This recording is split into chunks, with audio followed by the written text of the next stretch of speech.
In a technology that's been heralded as a breakthrough in conservation, remote recording devices are eavesdropping on one of the rarest birds in New Zealand to monitor how they are adjusting after being released into a protective reserve.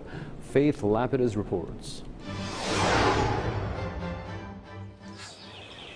New Zealand is home to a host of amazing birds, from pigeons to penguins and everything in between.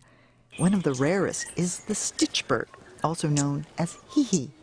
Once found throughout the country's North Island, there are just a few thousand adults left in highly protected reserves.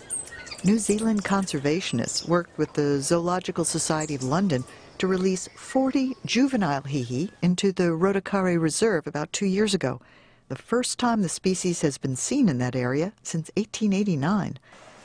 Oliver Metcalf, who was part of the team, says they used high technology to measure the program's success. What we've done is we've put autonomous acoustic recorders all the way around the reserve so we can monitor how these birds behave when we're not there by listening for their calls, identifying which areas the birds are calling from the most, and if that is changing across time. The calls, which sound like marbles knocking together, changed from an initial random distribution to a more settled home range. It's settled down into areas that they really prefer being in, which are areas that are close to water, which is a really good indication that hihis are happy with their new site.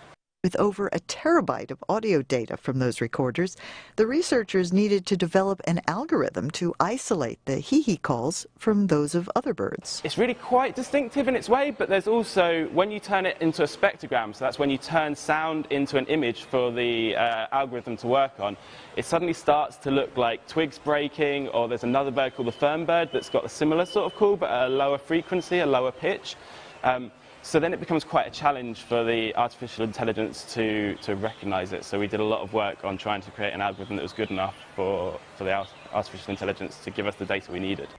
Metcalf says he hopes his new technique can help track the reintroduction of other species, especially in rugged, remote areas. This is a brilliant alternative to having people there when it's really difficult terrain to be in. So you can get very similar, very accurate information as if you were having people following them around or as if you were radio tracking the species, but without that intrusiveness for the birds. Thanks to reintroduction efforts, there are now 7 populations of hihi across their former range in northern New Zealand.